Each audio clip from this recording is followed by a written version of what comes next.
Hello everyone, welcome to વિભૂતિસ cooking corner. આજે આપણે બનાવીશું જમવાના સ્વાદને બમણો કરી દે તેવા ખાટા મીઠા રાયતા લાલ મરચાં બનાવીશું. જો તમને મારી રેસીપી ગમી હોય તો વિડીયોને લાઇક કરી શેર કરી દેજો અને મારી ચેનલને સબસ્ક્રાઈબ ના કરી હોય તો પ્લીઝ સબસ્ક્રાઈબ કરજો ને બાજુમાં આવેલું બેલ આઇકન બટનને પ્રેસ કરજો જેથી આવનારી નવી રેસીપીના નોટિફિકેશન સૌથી પહેલાં તમારા સુધી મળી રહે. તો ચાલો રેસીપી બનાવવાનું શરૂ કરીએ. ખાટા મીઠા લાલ મરચાં બનાવવા માટે અહીંયા સૌથી પહેલાં મેં 200 ગ્રામ જેટલા લાલ મરચાં લીધા છે અને એકદમ લાલ અને કડક હોય તેવા જ મરચાંને પસંદ કરીશું. અને મરચાંને પહેલાંથી જ પાણીથી ધોઈ અને સારી રીતના કોટનથી ડ્રાય કરી લીધા છે.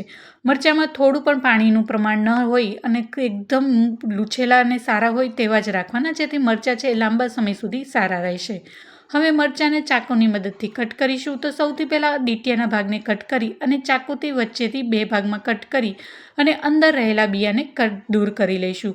બિયાના ભાગને દૂર કરવાથી મરચાંના તીખાસનું પ્રમાણ થોડુંક ઓછું થઈ જાય છે. હવે આવી રીતના હું 4 ભાગમાં કટ કરી લઈશ. અહીંયા તમારે મરચાંને નાના કે મોટા જે સાઇઝમાં કટ કરવા હોય તે તમે તમારી પસંદગી પ્રમાણે કરી શકો છો. તો આવી જ રીતના બધા જ લાલ મરચાંને હું કટ કરી લઈશ. અને આ લાલ મરચાંને તમે સવારે નાસ્તામાં, બપોરે જમવામાં કે રાતના ડિનરમાં ગમે ત્યારે લઈ શકો છો. એટલા ટેસ્ટી ખાટા મીઠા ચટપટા બનીને તૈયાર થાય છે. તો આવી જ રીતના બધા જ મરચાંને મેં કટ કરી લીધા છે. હવે તેમાં હળદર અને મીઠું નાખીશું.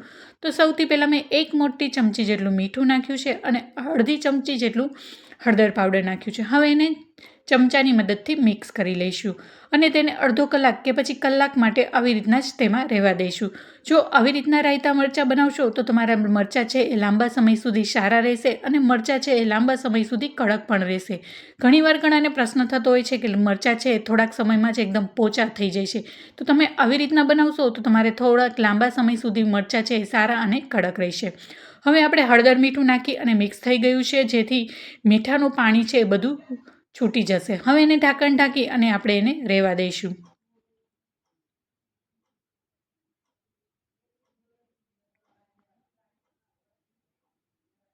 હવે 1 કલાક બાદ તમે જોઈ શકો છો આપણે હળદર અને મીઠું છે મરચાંમાં સારી રીતના ભળી ગયું છે અને મીઠાનું બધું જ પાણી છે એ છૂટી ગયું છે, તમે જોઈ શકો છો. હવે આ મરચાંને તમે કોઈ પણ એક મલમલિયા કોટનના કપડામાં અથવા તો કોઈ પણ કાણાવાળા વાસણમાં આવી રીતના છૂટા આવી રીતના ગોઠવી દેવાના, જેથી બધું જ પાણી છે નીતરી જાય અને મરચાં છે એકદમ સારી રીતના ડ્રાય થઈ જાય. તો હું અહીંયા આવી રીતના મેં એક ચારણી લીધી છે, તેમાં બધા જ મરચાંને આવી રીતના છૂટા ગોઠવી દઈશ અને પંખા નીચે 1 કલાક માટે સારી રીતના ડ્રાય થાય અને બધું જ મોઇશ્ચર દૂર થઈ જાય ત્યાં સુધી એને 1 કલાક માટે પંખા નીચે હવામાં રાખીશું. ખાસ એ વાતનું ધ્યાન રાખવાનું છે કે આ મરચાંને તડકામાં નથી રાખવાના, ઘરમાં જ પંખા નીચે એને ડ્રાય થવા દેવાના છે.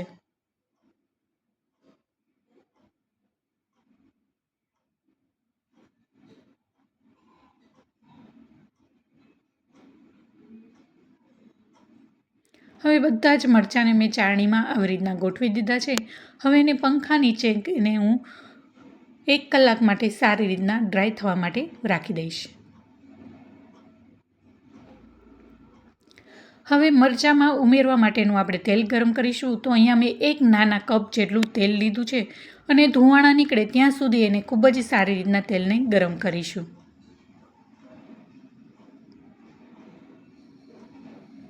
હવે તેલ છે એ સારી રીતના ગરમ થઈ ગયું છે. હવે તેને ઠંડુ થવા દઈશું. હવે ત્યાં સુધી આપણે મરચાંનો મસાલો બનાવીશું. તો તેના માટે એક બાઉલ લીધું છે અને તેમાં 3 ચમચી જેટલા મેં રાઈના કોરિયા લીધા છે અને આવી રીતના બાઉલમાં ફરતે આવી રીતના મૂકીશું અને વચ્ચેના ભાગમાં આપણે 1 ચમચી જેટલા મેથીના કોરિયા મૂકીશું. અહીંયા તમે ધાણાના કોરિયા પણ લઈ શકો છો. અત્યારે માત્ર હું મેથીના કુરિયા અને રાઈના કુરિયા જ લઈ રહી છું. અહીંયા તમારે વરિયાળી કે તીખા નાખવા હોય તો પણ નાખી શકો છો. હવે તેમાં અડધી ચમચી હિંગ નાખીશું અને 1 ચમચી ધાણા જીરું પાવડર ઉમેરીશું. હવે ત્યારબાદ આપણે જે તેલ ગરમ કર્યું હતું એ ખૂબ જ સારી રીતના ઠંડુ થઈ ગયું છે. હવે તેલને પણ આ મસાલામાં ઉમેરી દઈશું.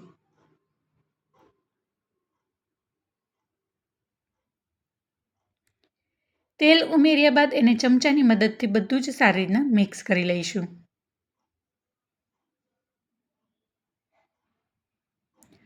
હવે આપણે મસાલો છે એ મિક્સ થઈ ગયો છે. હવે મેં 1 બાઉલ જેટલો ગોળ લીધો છે અને ગોળને એકદમ ઝીણો બારીક સમારી લીધો છે, જેથી ગોળ છે એ જલ્દી પીગળી જશે. હવે ગોળ નાખ્યા બાદ એમાં ખટાશમાં મેં 1 નંગ જેટલો લીંબુનો રસ એડ કરીશ. અહીંયા ખટાશ કે ગળાશ તમે તમારા ટેસ્ટ પ્રમાણે વધારે કે ઓછું કરી શકો છો. હું અહીંયા મીડિયમ સાઇઝનું લીંબુ હોય તો 1 નંગ નાખવાનું, અને જો મોટું લીંબુ હોય તો તમે અડધું નંગ લીંબુ પણ નાખી શકો છો. તો અહીંયા મારે મોટું લીંબુ છે એટલે હું અડધા નંગ જેટલો લીંબુનો રસ ઉમેરી રહી છું.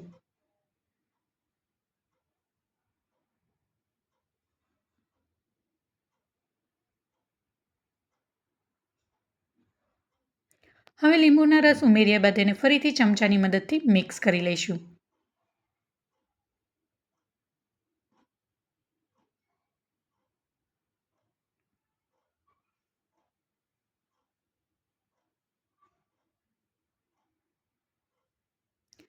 મિક્સ થઈ ગયા બાદ આપણે જે મરચાં ડ્રાય થવા માટે મૂક્યા હતા એ ખૂબ જ સારી રીતના ડ્રાય થઈ ગયા છે. હવે બધા જ મરચાંને આપણે રાઈના મસાલામાં ઉમેરી દઈશું.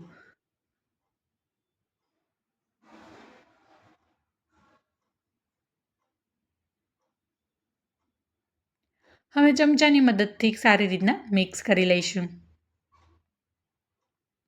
અહીંયા પહેલાં જ આપણે હળદર અને મીઠું ઉમેર્યું છે, એટલે આપણે મીઠું છે એ મરચાંમાં સારી રીતના ભળી ગયું છે, એટલે મીઠું ઉમેરવાની જરૂર નથી.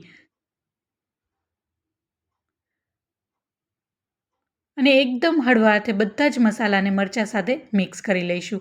અને ગોળ છે એકદમ ઝીણો બારીક સમારેલો છે, એટલે 2 થી 3 દિવસમાં જ ગોળ છે એ સારી રીતના ઓગળી જશે અને મસ્ત એવો ગોળનો બોરો થઈ જશે.